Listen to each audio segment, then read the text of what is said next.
যে আমাদের কাছে একটা প্রশ্ন প্রায় প্রায় আসে যে ইউপিএসসির সিলেবাস কিভাবে কভার করতে হয়, ইউপিএসসি পরীক্ষাটা সম্পর্কে তোমাদের প্রত্যেকের কোয়েশ্চেন থেকে থাকে। তো সেই বিষয়ে আজ কিছু দু এক কথা বলার জন্য আজকে এই ভিডিওটা আপলোড করার চেষ্টা করা হচ্ছে। এবং এখানে আমার পরিচয়টা দেওয়াও বলাই বাহুল্য। সেটা হচ্ছে আমি মালুকা আইএস, একটা IAS institution, it's one of the leading institution of India. সেখানে আমি অ্যাজ এ ফ্যাকাল্টি কাজ করি and I M A lifestyle councillor also. তো এই জায়গাতে আমরা যখন কথা বলতে যাই আমাদের মনে সবার আগে প্রশ্ন আসে যে ইউপিএসসি পরীক্ষাটি কী এবং স্টেট সিভিল সার্ভিস মানে ডাব্লিউবিসিএস এর সাথে এর কী পার্থক্য, এবং সবথেকে প্রয়োজনীয় বিষয় যে এর প্রিপারেশন কিভাবে নেওয়া হবে। ঠিক আছে, তো এই সমস্ত বিষয়গুলো নিয়ে তো আমরা পরবর্তীকালে আরও ইন ডিটেলসে কথাবার্তা বলবো, কিন্তু এই মুহূর্তে যেটা আমাদের আজকের যে বিষয়টা সেটা হচ্ছে ইউপিএসসি সিলেবাস। দেখো, ইউপিএসসি সিলেবাস অনুযায়ী ইউপিএসসি একটি এক্সামিনেশন যেটা স্টেট লেভেলে নয়, যেটা ন্যাশনাল লেভেলে কন্ডাক্ট করা হয় এবং ইউনিয়ন পাবলিক সার্ভিস কমিশন এর পুরো তত্ত্বাবধানে থাকে। এবং এখান থেকে তুমি যদি পাস করো, ইউপিএসসির প্রচুর পরীক্ষা আছে এবং তার মধ্যে স্পেসিফিক্যালি যখন তুমি Indian civil service examination conducted by UPSC pass করবে, তখন তুমি as per as your rank choice তুমি একজন আইএএস অফিসার অথবা আইপিএস অফিসার অথবা আইএফএস অফিসার, এরা এক্সিকিউটিভ গ্রেড 1 অফিসার হয়, এরাই অ্যাকচুয়ালি ইন্ডিয়ান সিভিল সার্ভেন্ট হয়। এবং এনারা বাদ দিয়েও যারা এই এক্সামিনেশনটা পাস করে তারা অল ইন্ডিয়া সার্ভিসের গ্রুপ এ এবং গ্রুপ বিতে জয়েন করে এবং তাকে আমরা অ্যালাইড সার্ভিসও বলি। তো এই সার্ভিসটা তুমি বুঝতেই পারছো, যেখানে তুমি আইএস বা আইপিএস হতে চলেছো বা আইএফএস হতে চলেছো, সেখানটায় নিশ্চয়ই this is a very prestigious job. This is not only very prestigious job, this is one of the best prestigious job. এবং তুমি অল ইন্ডিয়া বেসিসে তোমার ক্যাডার সিলেকশন হয় এতে, এবং তুমি এই এক্সামিনেশনটা পাস করার পরে তুমি একজন বিউরোক্র্যাট, প্রপার সেন্ট্রাল সার্ভিসের টপ মোস্ট বিউরোক্র্যাট হিসাবে তোমার পরিচিতি লাভ হয়। এবার দেখো, এই এক্সামিনেশনটা তুমি যখন বুঝতেই পারছো ইট ইজ সো গ্লোরিফাইড, এত বেশি গ্লোরিয়াস একটা জব, তো সেই ক্ষেত্রে পড়াশোনাটাও একটু গ্লোরিয়াস ওয়েতেই করতে হবে। তো ইউপিএসসির এক্সামিনেশনের পড়াশোনার জন্য সকলে একটা ভীতি থাকে যে নিশ্চয়ই খুব টাফ এক্সামিনেশনটা হবে। তো very frankly speaking, this is not tough examination at all. Just your smart study and understanding of the syllabus will take you to the depth. দেখো, তার মধ্যে আমাদের সিলেবাস সম্পর্কে যদি কথা বলতে হয়, ইউপিএসসির পরীক্ষাটি তিনটি পর্যায়ে কন্ডাক্ট করানো হয়। প্রথম পর্যায়কে বলা হয় প্রিলিমিনারি এক্সামিনেশন, সেকেন্ড পর্যায়কে বলা হয় মেন্স, এবং থার্ড পর্যায়ে আসে আমাদের পার্সোনালিটি টেস্ট। তো টোটাল 1750 মার্কসের পরীক্ষা হয় এবং এই ধাপগুলো এভাবে সিলেকশন করে রাখা আছে যে প্রিলিমিনারিতে দুটো পেপার হয়। প্রথম পেপারটাকে বলা হয় জিএস পেপার বা জেনারেল স্টাডিজ পেপার, 200 মার্কসের পরীক্ষা হয় এবং 100খানা প্রশ্ন থাকে, মানে প্রতিটা প্রশ্নে 2 মার্ক। এবার সিভিল সার্ভিস অ্যাপটিটিউড টেস্টের যে স্পেশালিটি, সেখানে হচ্ছে 80টা প্রশ্ন থাকে কিন্তু মার্কস 200ই থাকে। The best part is this কি এই পেপারটা কিন্তু কম্পালসারি পেপার হলেও এটা কিন্তু এটার যে নেচার, এটাতে যে পাস করার নেচার, সেটা কিন্তু এটাকে বলা হয় কোয়ালিফাইড পেপার। কোয়ালিফাইড পেপার মানে as per as UPSC guidelines তোমাকে এই পেপারটাতে 33% মার্কস, 200 মার্কসের মধ্যে 33% মার্কস তোমাকে ক্যারি করতে হবে, অর্থাৎ তোমার মার্কস 66 প্লাস হতে হবে। তুমি যখন এই পেপারটাতে পাস করবে তখনই তোমার ফার্স্ট পেপারটা, যেটা তুমি প্রথমে দিয়েছো, সেই পেপারটা দেখা হয়। এবার এই পেপারটাতে কি থাকে দেখো, এখানটায় general English, very nominal English থাকে, যেখানে কম্প্রিহেনশন টেস্ট হয়, তোমার লজিক্যাল অ্যাবিলিটি টেস্ট হয় এবং তোমার মেন্টাল এবিলিটির টেস্ট হয়, এবং তার সাথে রিজনিং অ্যান্ড অ্যাপটিটিউড টেস্টও থাকে। তো এই পেপারে ম্যান্ডেটরি নেই যে তুমি প্রচুর মার্কস ক্যারি করো, কারণ এই নাম্বারটা যেহেতু কোয়ালিফাইড নেচারে রয়েছে, সেই কারণে এই নাম্বারটা কখনোই অ্যাড অন হয় না। কিন্তু এই পেপারটা যথেষ্ট গুরুত্বপূর্ণ এই জন্য, কারণ এই পেপারটাতে তুমি 66% বেশি মার্কস পেলে তবেই তোমার কিন্তু জিএস পার্ট 1-কে দেখা হবে। এবার জিএস 1-এ কী থাকে, জিএস 1 পেপারটা it's a compilation of 17 subjects. এবার 17 সাবজেক্টসকে হঠাৎ করে শুনলে আমরা ভয় পেয়ে যাই, কিন্তু বেসিক্যালি আসল কথাটা কিন্তু অন্য জায়গাতে। এই জিএস পেপারটা বেসিক্যালি তৈরি হয়েছে কতগুলো মেন সাবজেক্ট, যেমন ধরো হিস্ট্রি, যেমন ইন্ডিয়ান জিওগ্রাফি এবং post independence geography, post independence history, যেটা আজ পর্যন্ত মানে 2015 সাল অবধি এত বেশি এক্সামিনেশনে এত কোয়েশ্চেন আসতো না। প্রি ইন্ডিপেন্ডেন্স 1947-এর আগে অবধি প্রশ্ন আসতো হিস্ট্রিতে, কিন্তু বর্তমানে ইউপিএসসি তার ট্রেন্ড চেঞ্জ করেছে। তো হিস্ট্রির এনশিয়েন্ট মিডিয়েভাল, যার মধ্যে ইন্ডিয়ান আর্ট অ্যান্ড কালচারও ইনক্লুডেড, আর এটা বাদ দিয়েও তোমাকে ইন্ডিয়ান পলিটি অ্যান্ড ইন্ডিয়ান ইকোনমিকে বুঝতে হবে, ঠিক আছে? এবার তোমার এই সাবজেক্টিভ নলেজটা শুধুমাত্র possible from the static books থেকে তৈরি করা, ঠিক আছে? প্রথমে রেফারেন্স বই দেখো যেটা তোমার জন্য বেস্ট হয়। বেসিক্যালি এনসিইআরটির প্রাধান্য অনেক বেশি হয় এই পরীক্ষাটাতে, কারণ এনসিইআরটিতে এত মানে it has already amplified the syllabus না, এটা এত সুন্দরভাবে সিলেবাসটাকে অ্যাম্পলিফাই করে যে তোমার অটোমেটিক্যালি সব জায়গাটায় সব ডাইমেনশনটা ক্লিয়ার হয়ে যায় if you are preparing from NCERT, ঠিক আছে? এবার এই তো স্ট্যাটিক পোর্শন গেল। এইবার the most important part of this examination প্রিপারেশনের ক্ষেত্রে সেটা হচ্ছে নিউজ পেপার স্টাডি, এবং যার প্রচণ্ড প্রয়োজনীয়তা।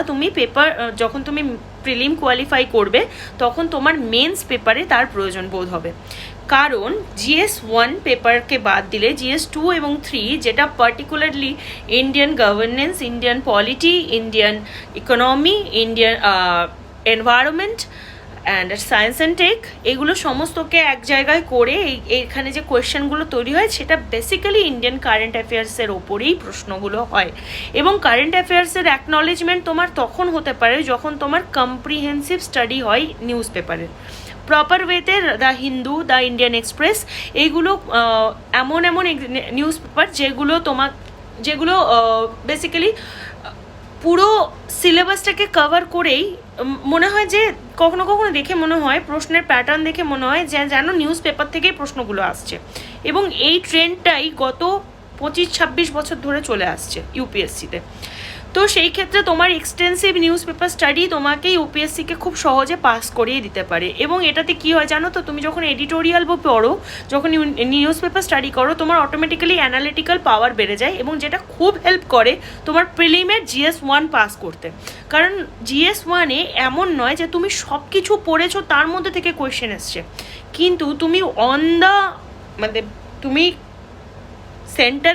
যখন তুমি সেন্টারে বসে পরীক্ষা দিচ্ছ, সেই সময় তোমার অ্যাপ্রিহেন্সিভ নলেজ, তোমার কম্পোজিশন থিওরিজ, এইগুলো তোমার ব্রেন অটোমেটিক্যালি পারসিউ করে, এবং তারপরে তুমি যেটা পাও সেটা তুমি খুব সহজেই এলিমিনেশন থিওরি কাজে লাগাতে পারো।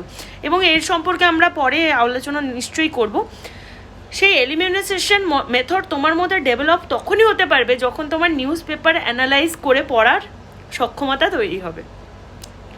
এবং জিএস 1 যে পেপারটা, সেটা বেসিক্যালি হিস্ট্রি অ্যান্ড জিওগ্রাফির বেসিক স্ট্যাটিক পোর্শন থেকে প্রশ্নগুলো আসে।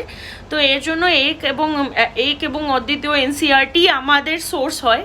তো এটা যে কেউ নিজের সোর্স নিজের পছন্দ মতো চেঞ্জ করতে পারে, যেখানে সে যথেষ্ট the person is very much well known about his capability and he knows আমরা পারবো করতে, তারা করতেই পারে, কোনো অসুবিধা নেই। আর লাস্ট যে পেপারটা থাকে নাম্বার 4 পেপার, সেটা হচ্ছে এথিক্স পেপার। এথিক্স হচ্ছে now how to conduct the morality. তো এথিক্যাল সেন্সেস, ইমোশনাল ইন্টেলিজেন্স এবং গভর্নেন্সের কিছুটা থিওরির ওপর, ইন্টেলিজেন্সের ওপর এবং তোমার বেসিক এবিলিটির ওপর এই পেপারটা পুরো তৈরি হয়, যে তোমার কী করণীয় একটি সিচুয়েশানে কী করা যেতে পারে, এর ওপরেই তোমার ওই পেপারটা তৈরি হয়।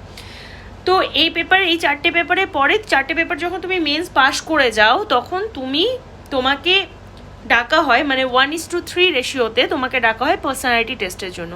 পার্সোনালিটি টেস্টের আগে আমি মেইনস পেপারে একটা খুব ইম্পর্টেন্ট জায়গা ভুলে গেছিলাম, সরি। সেটা হচ্ছে অপশনাল পেপার। তোমাকে 26টা অপশনাল সাবজেক্টের চয়েস থাকে এবং সেখান থেকে তোমার পছন্দ মতো তুমি যে কোনো একটা সাবজেক্ট চুজ করতে পারো, যেখানে 250 করে দুটো পেপার থাকে, পেপার 1 আর পেপার 2। এই নাম্বারটা তোমার মেন্সের মার্কস ক্যারি করতে খুব সাহায্য করে, কারণ এই অপশনাল পেপারটা তোমার এফিকেসির ওপর, তোমার এফিসিয়েন্সির ওপর ডিপেন্ড করে, ঠিক আছে? তো যাই হোক, তুমি যখন মেন্স পাস করে যাও তখন তোমাকে যেতে হয় পার্সোনালিটি টেস্টের জন্য, এবং পার্সোনালিটি টেস্টটা কেবলমাত্র দিল্লিতেই কন্ডাক্ট করানো হয়। মানে তুমি ধরো ওয়েস্ট বেঙ্গল থেকে পাস করলে, প্রিলিম পাস করলে, মেন পাস করলে, বেঙ্গল থেকে করলে, নো প্রবলেম। বাট তোমাকে যখন পার্সোনালিটি টেস্টের জন্য দেখা হবে তখন তোমাকে ইউপিএসসি বিল্ডিংয়েই রাখা হবে, ঠিক আছে? That is a grand thing that to go at the UPSC building and giving your personality test. তো এখানে তোমার নলেজ কতটা বেশি আছে তার টেস্ট হয় না, তার কারণ প্রিলিমস এবং মেন্সে তোমার নলেজের টেস্ট হয়ে যায়। এটা হচ্ছে তুমি তোমার অ্যাডভার্স সিচুয়েশনে তুমি কিভাবে তোমার পার্সোনালিটি গ্রো করতে হয়ে আসবে, কেমন করে তুমি যে কোনো সিচুয়েশনকে হ্যান্ডেল করতে পারো, তোমার উপর প্রেশার থাকলে তুমি কী করতে, this is very much focused on your personality, যে তুমি আদতেও বিউরোক্রেসির জন্য আইদার ইউ আর মতলব দ্যাট পার্সন অর নট, ঠিক আছে? তো এবং এরপরে যেটা হয় সেটা হচ্ছে তোমার যদি তোমার সবটা ঠিকঠাক যায় এবং তুমি পুরো তোমার প্রিপারেশনে যদি তুমি সত্যি সত্যি লয়াল থাকো এবং তুমি সত্যি সত্যি তোমার হার্ট অ্যান্ড সোল দিয়ে পড়াশোনাটা করো, এখানে না আমি বারবার বলছি কিন্তু এখানে ভয় পেয়ে দিল্লিতে এসে পড়াশোনা করতে হবে, ওয়েস্ট বেঙ্গল থেকে আমি পারবো না, একদম ভুল কথা, একদম ভুল কথা। আমার বেসিকটাই আমি ওয়েস্ট বেঙ্গলে শুরু করেছিলাম, কিন্তু আমার প্রিপারেশন আজ থেকে 7 বছর আগে হয়েছিল। তো সেই ক্ষেত্রে তখন আমার কাছে ম্যান্ডেটরি ছিল দিল্লি আসা। তো সেই কারণে এবং দিল্লিতে এসে আমি বুঝতে পারি যে আমার কাছে মেটেরিয়ালস ছিল না, কিন্তু বর্তমানে ইন্টারনেটের দৌলতে তোমাদের কাছে অ্যাম্পেল মেটেরিয়াল রয়েছে, তোমরা ওয়েস্ট বেঙ্গল থেকেও করতে পারো। জাস্ট তোমাদের যেগুলো করতে হবে সেই ব্যাপারে আমরা পরবর্তীকালে আরও গাইডলাইন দিয়ে দেবো, যাতে দেখো আমার বেসিক্যালি আমার একটা চাহিদা যে আমি দিল্লিতে থাকলেও আমি চাই আমার ওয়েস্ট বেঙ্গলের ভাই বোনেরা, আমার ওয়েস্ট বেঙ্গলি ছেলেমেয়েরা যেন ইউপিএসসিতে এবার ওই ভাইভা মানে পার্সোনালিটি টেস্টের পরে যে ওই ফাইনাল লিস্টটা তৈরি হয় তাতে যেন আমি ওয়েস্ট বেঙ্গলের 15-20টা ভাই বোনকে আমি যেন দেখতে পাই অ্যাটলিস্ট, এবং তার থেকে যদি বেশি দেখা যায় তার থেকে গর্বের তো আর কিছু হবেই না। মানে যখন সত্যেন্দ্রনাথ ঠাকুরের রেজাল্ট বেরিয়েছিল, তিনি যখন ইন্ডিয়ার ফার্স্ট সিভিল সার্ভেন্ট হয়েছিলেন, তারপর থেকে বেঙ্গল ওই মানে 70-এর দশকের পর থেকে বেঙ্গল থেকে খুব একটা সিভিল সার্ভিসে দেখা যায় না কিন্তু অ্যাসপিরেন্টদের, তাই না?